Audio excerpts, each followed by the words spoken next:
Ketika berbicara tentang sejarah agama-agama dunia, nama Zoroastrianisme jarang muncul di permukaan. Padahal, agama ini memainkan peran penting dalam membentuk konsep moral dan spiritual yang kemudian menjadi fondasi bagi banyak kepercayaan besar di dunia. Zoroastrianisme atau Mazdayasna dalam bahasa aslinya adalah agama yang lahir di wilayah Persia kuno, kawasan yang kini menjadi bagian dari Iran dan Afghanistan modern. Agama ini berakar jauh sebelum munculnya Yudaisme, Kristen, atau Islam. Banyak ahli menilai, inilah salah satu agama monoteistik tertua dalam sejarah manusia. Pendiri agama ini adalah seorang tokoh spiritual bernama Zarathustra, yang oleh bangsa Yunani disebut Zoroaster. Tanggal kelahirannya masih menjadi perdebatan di kalangan sejarawan. Ada yang menempatkannya sekitar tahun 1500 sebelum Masehi. Ada pula yang lebih belakangan, sekitar abad ke-6 sebelum Masehi. Apapun tanggalnya, yang pasti, Zarathustra hidup dalam masyarakat yang masih bersifat politeistik, yakni masyarakat yang dalam peribadatannya menyembah banyak dewa dan menjalankan ritual pengorbanan hewan untuk memperoleh keberuntungan. Dalam konteks sosial seperti itulah, Zarathustra memperkenalkan gagasan baru, bahwa alam semesta ini diciptakan dan dipelihara oleh satu Tuhan yang tertinggi, Ahura Mazda, yang berarti Tuhan kebijaksanaan. Bagi Zarathustra, Ahura Mazda bukan sekadar dewa di antara dua-dua lain, tetapi sumber tunggal dari segala kebaikan, cahaya, dan kebenaran. Dengan demikian, manusia dipanggil bukan hanya untuk memuja Tuhan, tetapi juga untuk hidup selaras dengan kehendaknya, yakni dengan menegakkan asya, yaitu sebuah prinsip kebenaran dan keteraturan moral kosmis. Ajaran inti Zoroastrianisme tidak hanya menekankan keesaan Tuhan, tetapi juga menempatkan manusia sebagai makhluk yang memiliki kebebasan moral. Dunia, menurut pandangan ini, adalah medan perjuangan antara dua kekuatan utama, kebaikan dan kejahatan. Di satu sisi ada Ahura Mazda, simbol kebijaksanaan dan terang. Di sisi lain, ada Angra Mainyu, atau Ahriman, yaitu roh jahat yang mewakili kebohongan dan kehancuran. Tidak ada manusia yang sepenuhnya netral di tengah dua kekuatan itu. Setiap pikiran, setiap kata, dan setiap tindakan manusia menjadi bagian dari pertarungan moral tersebut. Karena itu, prinsip etika Zoroastrianisme dirumuskan dengan sangat sederhana, namun mendalam. Humata, Hukhta, Hevarsta, jika diartikan ialah pikiran baik, perkataan baik, dan perbuatan baik. Bagi penganutnya, moralitas bukanlah sekadar kewajiban sosial, melainkan bagian dari tugas kosmis. Setiap kebaikan yang dilakukan manusia membantu memperkuat sisi terang dan mendekatkan dunia pada keadaan yang lebih suci. Ajaran-ajaran ini kemudian dihimpun dalam kitab suci yang disebut Avesta. Bagian tertua dari kitab tersebut adalah Gathas, kumpulan nyanyian atau himna yang diyakini berasal langsung dari Zarathustra sendiri. Gaya bahasanya puitis dan filosofis. Di dalamnya, Zarathustra berbicara tentang hubungan antara manusia dengan Tuhan, tentang tanggung jawab moral, dan tentang harapan akan kemenangan kebaikan atas kejahatan. Selain Gathas, Avesta juga memuat teks ritual dan doa harian seperti Yusna dan Horde Avesta yang digunakan dalam liturgi Zoroastrian hingga kini.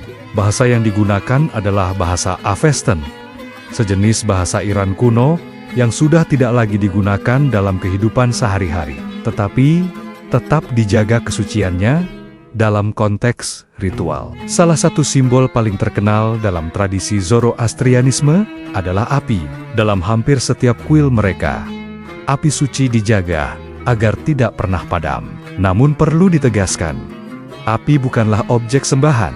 Ia adalah lambang dari cahaya ilahi dan kebenaran, yaitu manifestasi dari kehadiran Ahura Mazda di dunia. Dalam upacara keagamaan, api menjadi pusat kontemplasi dan doa. Di sekelilingnya, para imam atau mobit membacakan nyanyian suci, mengenakan pakaian putih sebagai simbol kemurnian, dan menutup mulut dengan kain halus agar nafas manusia tidak mencemari api. Kebersihan dan kemurnian memang menjadi unsur penting dalam kehidupan Zoroastrian. Dalam pandangan mereka, unsur-unsur alam seperti api, air, udara, dan tanah adalah ciptaan suci Tuhan yang harus dijaga dari polusi. Hal ini bahkan memengaruhi cara mereka memperlakukan jenazah, karena mengubur dianggap mencemari tanah dan membakar dianggap mencemari api. Jenazah biasanya ditempatkan di atas menara batu yang disebut dahma atau Tower of Silence. Di sana, tubuh akan diuraikan oleh alam. Sebuah praktik yang di mata modern tampak unik, tapi berakar dari keyakinan mendalam akan kesucian alam. Selama berabad-abad, Zoroastrianisme menjadi agama resmi Kekaisaran Persia di masa pemerintahan Cyrus Agung, Darius I, hingga dinasti Sasanian. Nilai-nilai Zoroastrian menjadi bagian dari etika kenegaraan.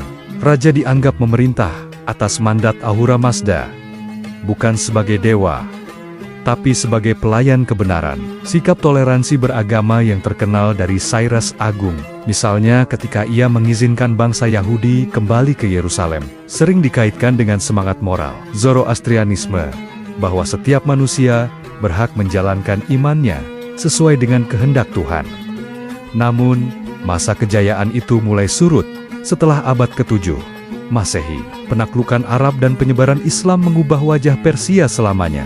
Agama baru, dengan ajaran tauhid yang kuat, perlahan menggantikan posisi Zoroastrianisme. Banyak pengikutnya yang berpindah keyakinan. Sebagian lain memilih bertahan diam-diam. Sebagian kecil bahkan meninggalkan tanah kelahiran mereka dan bermigrasi ke India. Di sana, mereka dikenal sebagai komunitas Parsi, salah satu kelompok Zoroastrian yang masih bertahan hingga hari ini.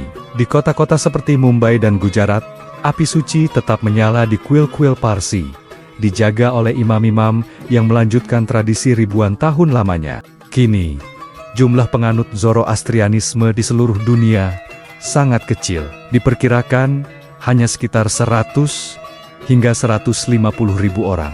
Mereka tersebar di Iran, India, dan komunitas diaspora di Eropa, Amerika, hingga Australia. Meski jumlahnya menurun, pengaruh ajaran ini tidak dapat diabaikan. Banyak konsep yang kini dikenal luas dalam agama-agama besar, seperti keberadaan surga dan neraka, penghakiman setelah mati, kebangkitan di akhir zaman, dan kemenangan akhir kebaikan, memiliki kemiripan yang mencolok dengan gagasan Zoroastrian yang lebih tua. Menurut Encyclopedia Britannica, ide tentang pengadilan setelah mati dan kehidupan kekal mulai muncul dalam teologi Yahudi setelah masa pembuangan Babilonia, ketika bangsa Yahudi bersentuhan dengan kebudayaan Persia. Dari situ, beberapa unsur ajaran Zoroastrian diduga memengaruhi perkembangan doktrin eskatologi dalam Yudaisme, dan secara tidak langsung juga dalam Kristen dan Islam. Namun, lebih dari sekadar pengaruh historis, Zoroastrianisme menawarkan sesuatu yang sangat relevan dengan dunia modern. Gagasan tentang tanggung jawab moral individu. Zoroastra tidak menekankan dosa asal, takdir, atau intervensi ilahi semata. Ia menekankan pilihan manusia. Setiap orang, dalam pandangan ini, memiliki kebebasan untuk memilih jalan hidupnya. Dunia akan berubah menjadi baik, bukan karena campur tangan kekuatan gaib, tetapi karena manusia memilih untuk berpihak pada kebenaran, untuk berpikir dengan baik, berkata dengan baik, dan berbuat dengan baik. Dalam era ketika manusia sering kehilangan arah moral, ajaran sederhana itu terasa sangat mendalam. Zoroastrianisme juga mengandung pesan ekologis yang kuat, keyakinan bahwa elemen alam adalah ciptaan suci, mendorong penganutnya menjaga lingkungan dari pencemaran. Dalam konteks abad ke-21, nilai ini sejalan dengan semangat pelestarian bumi dan tanggung jawab ekologis global. Bagi komunitas Zoroastrian hari ini, tantangan terbesar bukanlah dogma atau keyakinan, melainkan kelangsungan tradisi. Populasi yang menua, pernikahan antaragama, dan arus modernisasi membuat banyak generasi muda terpisah dari akar spiritualnya. Namun, di tengah perubahan besar itu, ada semangat yang tetap bertahan, menjaga api yang telah menyala sejak zaman kuno. Api yang bukan hanya simbol keagamaan, melainkan lambang dari pengetahuan dan kesadaran moral manusia. Zoroastrianisme mengingatkan kita bahwa agama bukan hanya kumpulan ritual, melainkan cara memahami dunia, melihat kebaikan sebagai sesuatu yang harus diperjuangkan setiap hari. Ketika dunia modern semakin terpolarisasi oleh perbedaan dan kebencian. Ajaran kuno dari Persia ini masih berbisik lembut bahwa setiap pikiran, kata dan tindakan kita adalah bagian dari pertarungan abadi antara terang dan gelap. Dan selama manusia memilih untuk menyalakan api kebaikan di dalam dirinya, dunia ini masih memiliki harapan.